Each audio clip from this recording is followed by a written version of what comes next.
अग्निमेळे पुरोहितै यज्ञस्य देवं ऋत्विजं होतारम रत्नधातमम।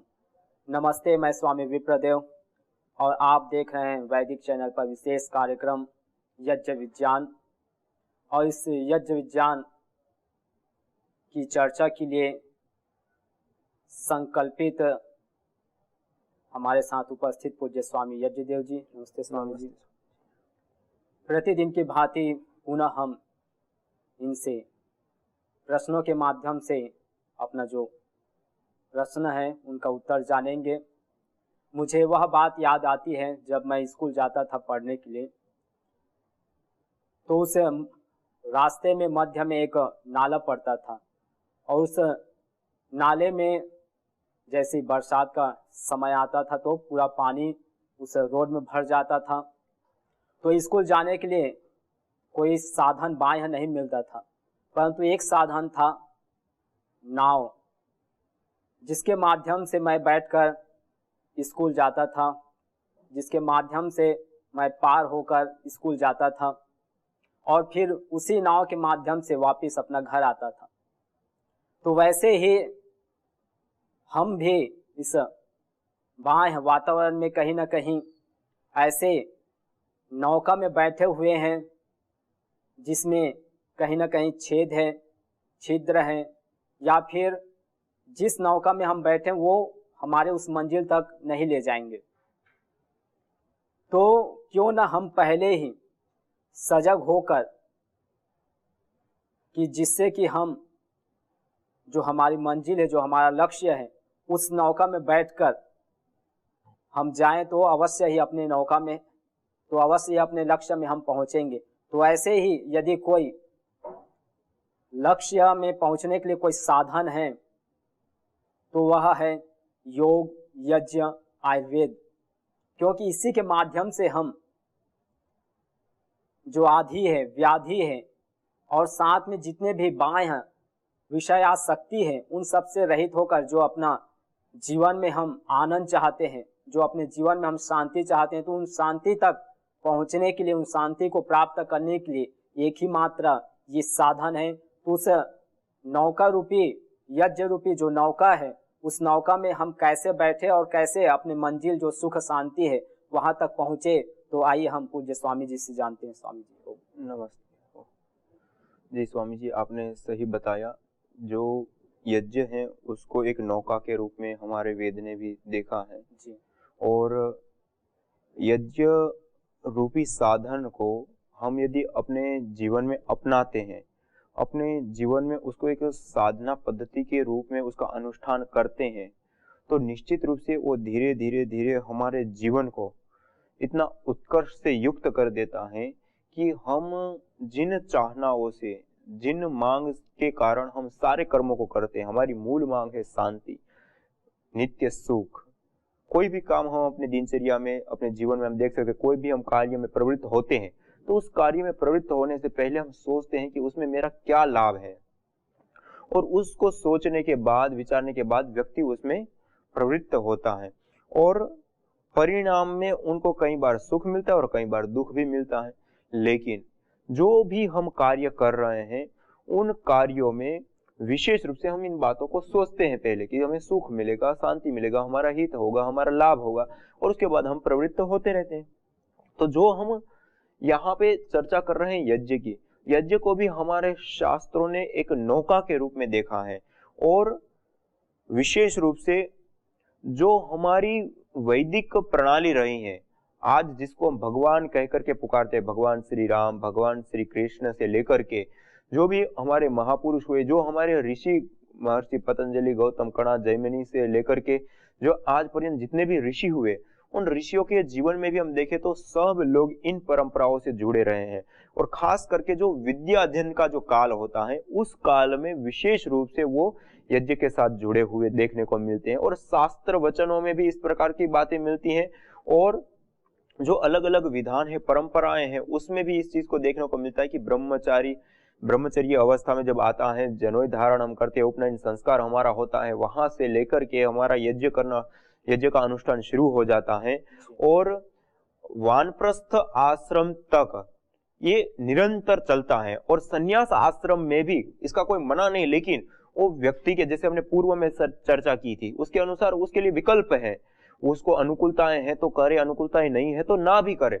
लेकिन सामान्य रूप से जो ब्रह्मचर्य काल में है या गृहस्थ काल में है या वानप्रस्थ काल में है, उनके लिए अनिवार्य रूप से यज्ञ करने के लिए कहा गया है। और स्वामी दयानंद सरस्वती जी ने तो यहाँ तक कहा है कि दैनिक यज्ञ सबको आना चाहिए और सबको करना चाहिए। और जो व्यक्ति को यज्ञ नहीं आता है, दैनिक यज्ञ, अग्निहोत्र जिसको हम कहते हैं, जिनको नहीं आता है, तो उसको परिवार से, कुल से, गांव से, समाज से, नगर से उनको तिरस्कृत करके अलग कर देना चाहिए। यहां तक ऐसे कठोर शब्द में बताया है कि उसको अपने साथ तक भी नहीं रखना चाहिए जो यज्ञ नहीं करता है। तो हमारे ऋषियों ने इतना कठोर वाक्य क्यों हमें बताए? और उतना ही नहीं, उसके साथ साथ जो हमारे जीवन में और भी जो कार्य होते हैं उसके साथ भी यज्ञ को जोड़ने से लेकर के अलग अलग जो बातें हैं वो बहुत सारी गहराई के साथ जुड़ी हुई है। और जो मुख्य रूप से हम देखें तो विद्या अध्ययन का जो काल है, उस काल में खास करके विशेष रूप से यज्ञ को जोड़ा गया है। और ये बातें हमें जगह जगह पे मिलती हैं और ये कथन हमें प्राप्त होते हैं कि जो हमारा ब्रह्मचर्य काल है उस दौरान हम यदि यज्ञ करते हैं, या करना ही चाहिए ऐसा विधान है, और करते हैं, तो उससे जिस विद्या का हम अध्ययन कर रहे होते हैं, जिस विद्या का हम पठन पाठन कर रहे हैं, वो विद्या को हम अपने जीवन में स्थायी करते हैं। एक तो होती है दीक्षा, एक होती है शिक्षा और एक होती है दीक्षा। शिक्षा हम पढ़ते हैं, जानते हैं और अपने पास नॉलेज के रूप में लाते हैं, और दीक्षा वो होती है कि जो हमें नॉलेज प्राप्त हुआ या हमने किया, उस नॉलेज, उस ज्ञान के अनुसार जीना। तो जो हमें शिक्षा प्राप्त हुई है उसी में दीक्षित हो जाना। इसलिए कहा ना हमारे वेदों में भी कि दीक्षाए तप से अग्नये स्वाहा, दीक्षा और तप के लिए हम यज्ञ में, यज्ञाग्नि में स्वाहा पूर्वक आहुति प्रदान करें। तो दीक्षाए तप से स्वाहा, तो यहाँ पे भी इन्हीं भावों को बताया गया है कि हम दीक्षित, हमारे पास शिक्षा है, हमारे पास नॉलेज है कि ऐसा करना चाहिए, ऐसा करना चाहिए, ऐसे होना चाहिए, ऐसे करना चाहिए, लेकिन उसी के अनुसार हमारा जीवन नहीं मिलता है। तो उसी रूप में हम अपने जीवन को करना चाहते हैं, ढालना चाहते हैं, तो हमें दीक्षा लेनी पड़ेगी, अर्थात उस व्रत से बंधना पड़ेगा, उस व्रत का हमें पालन करना पड़ेगा। और वो व्रत पालन करने की जो शक्ति है, जो सामर्थ्य है, जो ऊर्जा है, वो हमें इसके माध्यम से हमें प्राप्त होती है, यज्ञ के माध्यम से।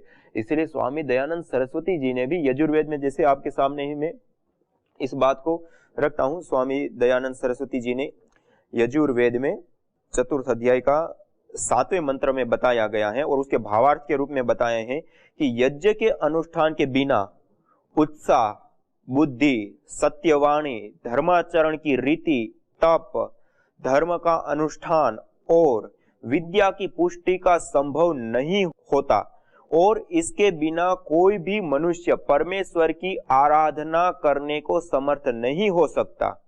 इससे सब मनुष्यों को इस यज्ञ का अनुष्ठान करके सबके लिए सब प्रकार का आनंद प्राप्त कराने वाले यज्ञ का अनुष्ठान नित्य प्रति करना चाहिए।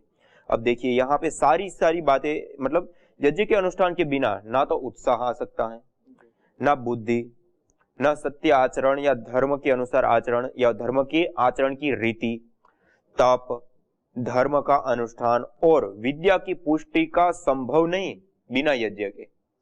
तो ये जो स्वामी दयानंद सरस्वती जी ने जो वेद का भाष्य करते हुए और वेद का अर्थ करते हुए जो यहाँ पे भावार्थ रूप में प्रस्तुत किया है यजुर्वेद के 4थे अध्याय के 7वें मंत्र के अंदर, तो यहाँ पे जो ये सारी बातें बताई हैं कि व्यक्ति जो है अपने जीवन को जीता है, तो उस जीवन में वो विशेष रूप से जो उन्नति को प्राप्त करना चाहता है, उस उन्नति को प्राप्त करने के लिए उत्साह चाहिए, कुशल बुद्धि चाहिए, कुशाग्र बुद्धि चाहिए, सूक्ष्मता को पहचान पाए ऐसी बुद्धि चाहिए, एकाग्र बुद्धि चाहिए, अंतर्मुखी वाला मन चाहिए।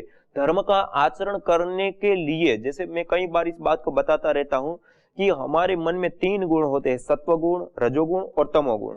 ये तीनों गुणों के आधार पे हमारा आचरण होता है, और जब सत्वगुण हमारे मन का बढ़ा रहता है तो स्वाभाविक रूप से अच्छे अच्छे संकल्प आते हैं, अच्छे अच्छे काम करने की रुचि बढ़ती है, अच्छे अच्छे काम में हम प्रवृत्त होते हैं और उसको कर भी डालते हैं।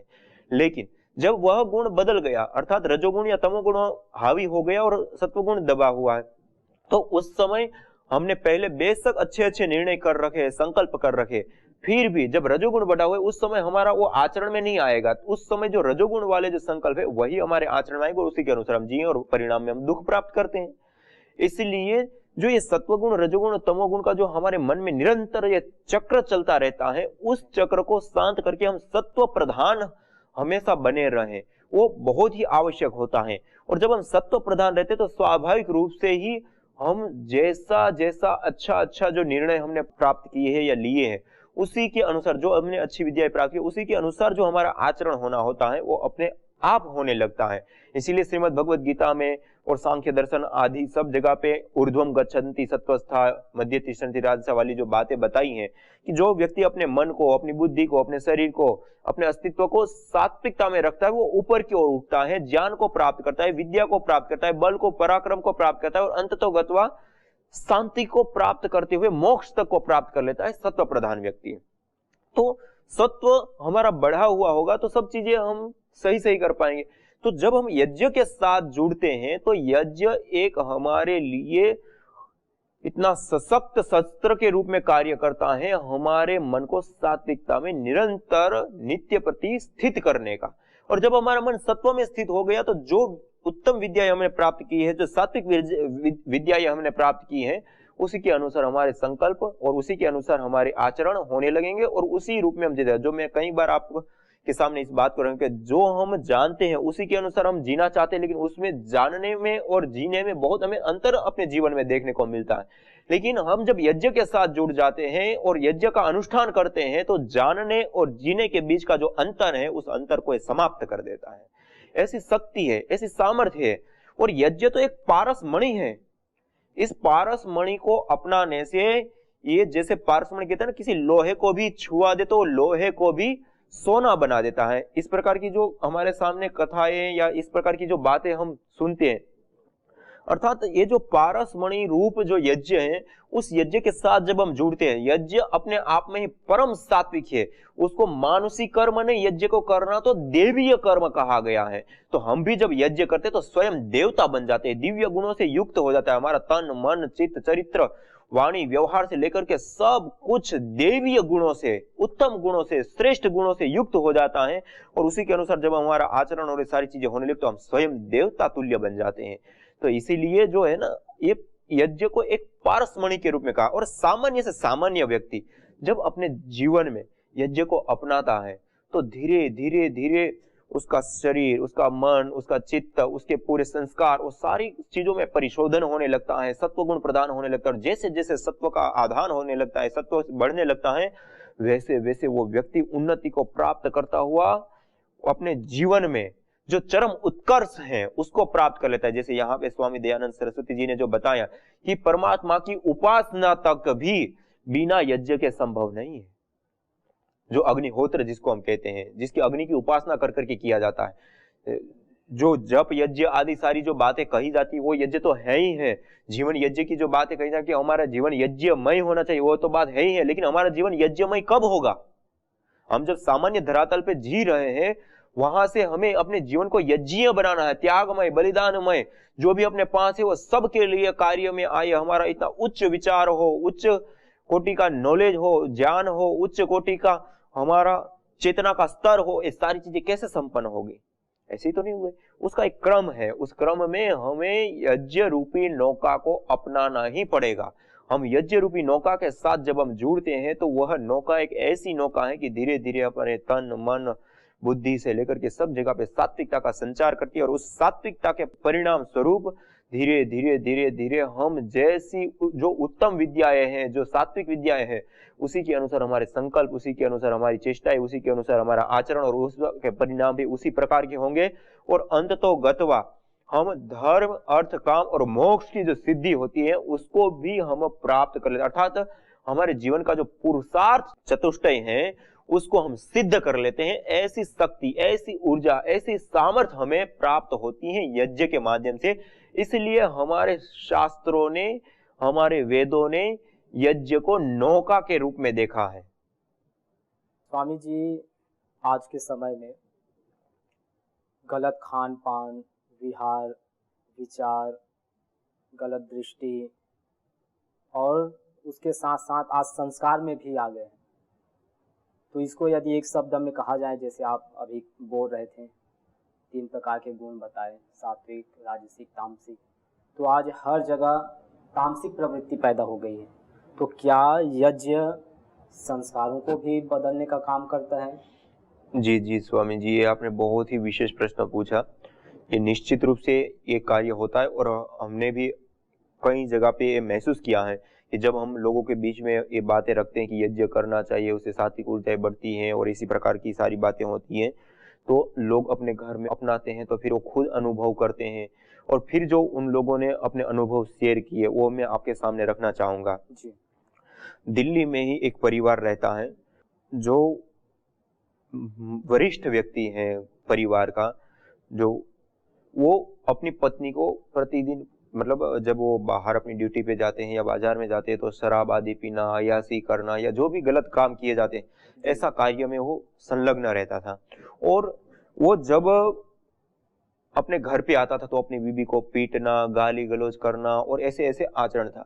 उनकी बीबी एक बार यहाँ पे आई पतंजलि योगपीठ में, उस समय मैंने यही सारी बातें बताई और उन्होंने यज्ञ अपनाने का निर्णय लिया। मैंने कहा कि आप अपने घर में यज्ञ करना शुरू कर दीजिए, यज्ञ करेंगे तो घर में वातावरण सात्विक रहेगा, ऊर्जा अच्छी बनेगी, और उस ऊर्जा में जब वो रहेंगे तो उसका तन, उसका शरीर, उसका मन, उनका आहार विहार, जो घर में 1 2 5 8 घंटे 10 घंटे जितने भी रहेंगे, तो उसका मन परिवर्तित होगा निश्चित रूप से। और उन्होंने करना शुरू किया और कुछ समय हुआ तो उनका वास्तव में मन इतना परिवर्तन, उन्होंने अपनी बीबी को पीटना छोड़ दिया, गाली गलौज आदि करना छोड़ दिया, बच्चों के ऊपर गुस्सा करना छोड़ दिया, अपने आप किसी प्रकार का ना उपदेश, किसी प्रकार का कुछ नहीं, खाली अपने घर में यज्ञ अपनाना, अपना प्रतिदिन सुबह शाम उन्होंने यज्ञ करना शुरू कर दिया। तो क्या हुआ, वो ऊर्जा ये उतनी सात्विक रही, तो उसमें उनको सोना और कम से कम 8-10 घंटा उसमें वो बिताता था, तो स्वाभाविक रूप से वो ऊर्जाओं ने उसको प्रभावित किया। तो उन्होंने धीरे धीरे सब बंद कर दिया। फिर उन्होंने जो है बच्चों को पीटना या जो बच्चों के साथ गुस्सा आदि करना, इस प्रकार की जो भी गलत बातें थी, धीरे धीरे उन सब में चेंज आया। 2 महीने के बाद वो माता जी का फोन आया और माता जी ने ये सारी बातें बताई और कि ऐसा ऐसा है। और 2 महीने के बाद धीरे धीरे वो खुद भी कभी कभार बैठने लग गया यज्ञ में, और धीरे धीरे आज वो खुद प्रतिदिन यज्ञ करता है और साल में 2 से 3 बार यहाँ पतंजलि योगपीठ आते हैं पूरे परिवार के साथ। मतलब ये उनके जहन में भी ये बात नहीं थी कि इस प्रकार से हमारी जो व्यसन है या गलत आदतें हैं या गुस्सा करने से लेकर के जो भी ये चीजें हैं वो कैसे परिवर्तित होगी, वो उनको भी नहीं मालूम था। और धीरे धीरे उन्होंने इस चीज को अपनाया, उस ऊर्जाओं का प्रभाव पड़ा और आज वो परिवार खुशहाल है, सुख शांति पूर्वक जी रहा है और इतने प्रसन्न है, और प्रतिदिन वो यज्ञ करते हैं और पूरी तरह से यज्ञ के लिए समर्पित हो गए। तो ये एक उदाहरण बताया। इसी प्रकार से और भी बहुत सारे ऐसे उदाहरण हैं जो व्यक्ति का जो व्यसन है उसको छुड़वा देते हैं, गुस्से को छुड़वा देते हैं, स्ट्रेस, तनाव, चिड़चिड़ापन, नींद ना आने से लेकर के जो अलग अलग बीमारियां होती है वो भी छूट जाती है। कई लोगों ने आकर के ये चीजें भी बताई कि जो हम सामान्य रूप से जीवन जीते हैं उसमें कुछ एलर्जी आदि हो जाती है किसी अलग अलग प्रकार की।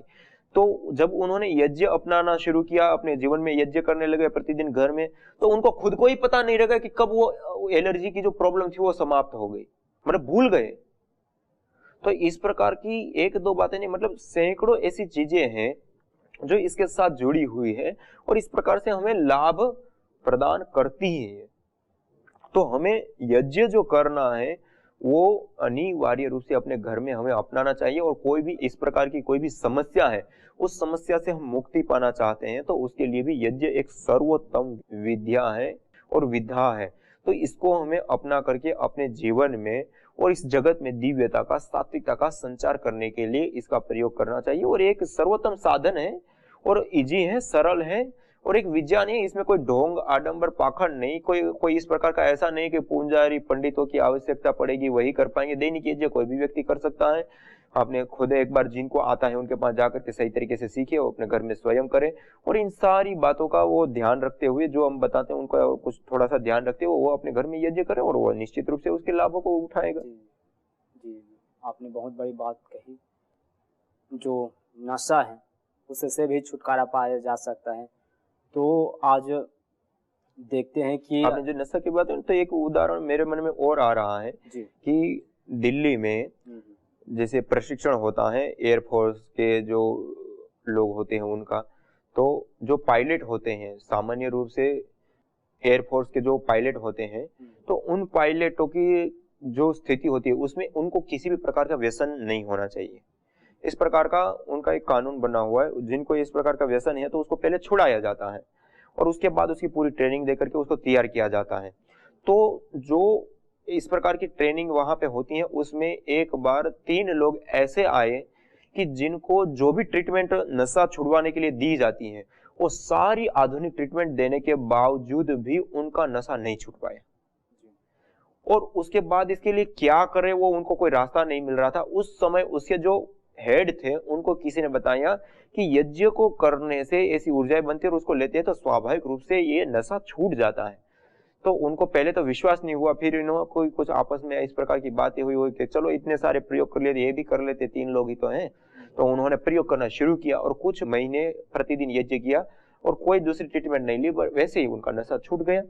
जो हर प्रकार की ट्रीटमेंट लेने पर भी जिसका नशा नहीं छूटा, उनका नशा प्रतिदिन खाली यज्ञ करने से छूट गया और किसी भी प्रकार का शरीर में बुद्धि के ऊपर कोई भी बुरा असर भी नहीं हो पाया उसका, और आराम से वो नशा छूट गया। उसके बाद उनको बहुत आश्चर्य लगा। फिर उनके जो वरिष्ठ सर थे उन्होंने उसके ऊपर फिर और काम करना शुरू किया और इसके ऊपर उन्होंने पब्लिश भी पेपर किए हैं कि जो हम यदि शराब पीते हैं, सिगरेट पीते हैं या इस प्रकार के जो नशीले पदार्थ लेते हैं और उसको यदि हम छोड़ना चाहते हैं तो किस प्रकार से वो हमारी आपूर्ति करता है, जो हमारे हार्मोन्स आदि बनते हैं और हार्मोन्स आदि को वो किस प्रकार से चेंज करके किस प्रकार से अपने शरीर में लाभ बताते हैं। तो साइंटिफिक रूप से भी ये प्रूव है कि जो अलग अलग प्रकार के नशे की जो आदत होती है उससे हम छूटना चाहते हैं या अपने परिवार में कोई नशा कर रहा है उसको हम छुड़वाना चाहते हैं, तो ये दोनों के दोनों कार्य जो है इसके माध्यम से संपन्न हो जाते हैं। तो इस प्रकार से ये नशे में भी कार्य करता है। स्वामी जी जी, बहुत सुंदर बात पूज्य स्वामी जी ने बताई। प्रश्न था हमारा आज कि यह जो यज्ञ है एक नौका की भांति है जिसके माध्यम से हम अपने जीवन में जो भी परेशानी, जो भी बाधाएं, आपदाएं हैं, विपदाएं हैं, उन सभी से हम पार हो सकते हैं। बशर्ते आवश्यक है कि हम उसके समीप तो आएँ, उसमें बैठकर तो देखें एक बार, फिर देखिए आप स्वयं आप अनुभव करेंगे कि वास्तविक में आप जहाँ जाना चाहते हैं, जहाँ हमारा लक्ष्य है, हमारी मंजिल है, उसको अवश्य पाएंगे, क्योंकि एक ऐसा साधन है जो हमारे ऋषियों ने इसको करते आए हैं और उसी से जो परम आनंद की उन्होंने अनुभूति की, ये हम नहीं कह रहे हैं, ये जगह जगह शास्त्रों में बात कही गई है, वैदिक वांग्मय में कही गई है। और पूज्य स्वामी जी ने और अभी सुंदर बात बताई कि यज्ञ से जो नशा है, आज हम देखते हैं कि हर कोई कहीं ना कहीं किसी न किसी प्रकार से नशा से युक्त है। उनको ऐसा लगता है कि इसके बिना हमारा जीवन चलेगा ही नहीं। और मैं तो देखा अपने पड़ोसी में जहाँ जन्म स्थान है कि वो प्रतिदिन शराब पीकर आता था और उसको एक दिन शराब न मिले तो उनके शरीर में ऐसे समझो कि वो पूरे लाश की तरह हो जाता था, अर्थात उनके शरीर में थोड़ी भी एनर्जी नहीं, थोड़ी भी ऊर्जा नहीं। तो ऐसे हालात की स्थिति में पूज्य स्वामी जी अपने स्वयं प्रयोग बता रहे थे कि दिल्ली में कोई ऐसे व्यक्ति जो ड्यूटी करते थे और प्रतिदिन वो पी कर आते थे शराब नशा करके, और घर में लड़ाई झगड़े कौतूहल होता था। लेकिन उनकी जो पत्नी है, उनके मन में यह विचार आया, पूज्य स्वामी जी के संपर्क में आए और उन्होंने प्रतिदिन यज्ञ करना प्रारंभ कर दिए और उन्होंने अपने पतिदेव को किसी प्रकार से उसमें जोर जबरदस्ती से नहीं बिठाए और ऐसे स्वाभाविक रूप से धीरे धीरे, क्योंकि उसका जो इन्वायरमेंट है, उनका जो वातावरण है पूरे घर में था, तो इसलिए कहीं ना कहीं उनके मन में वो प्रभाव पड़ता गया जो उससे उत्पन्न जो भैषज प्राण वायु है, जो औषधीय द्रव्य से युक्त तत्व है, वो उनके कहीं ना कहीं हार्मोन्स को धीरे धीरे चेंज करते हुए उसको धीरे धीरे उससे दूर कर दिए। तो एक बहुत बड़ा उदाहरण है कि हम क्या नशा से छूट सकते हैं। तो इन्हों पूज्य स्वामी जी ने बहुत बड़ी बात बताई कि यज्ञ से नशा से भी हम मुक्त हो सकते हैं। जो भी इस प्रकार से छूटना तो चाहते हैं लेकिन कहीं ना कहीं बंधे हुए हैं, तो उनके लिए एक मस्त साधन है यज्ञ, वो करें और स्वयं उनको पता भी नहीं चलेगा कि हम कब इससे दूर हो गए। तो यज्ञ से हम जुड़े, इस यज्ञ रूपी नौका में हम बैठकर अवश्य अपने जीवन में शांति पाएंगे, सुखद आनंद पाएंगे। तो आप इस यज्ञ कार्यक्रम से जुड़े और अपने जीवन को आगे बढ़ाएं। तब तक के लिए सभी को नमस्ते।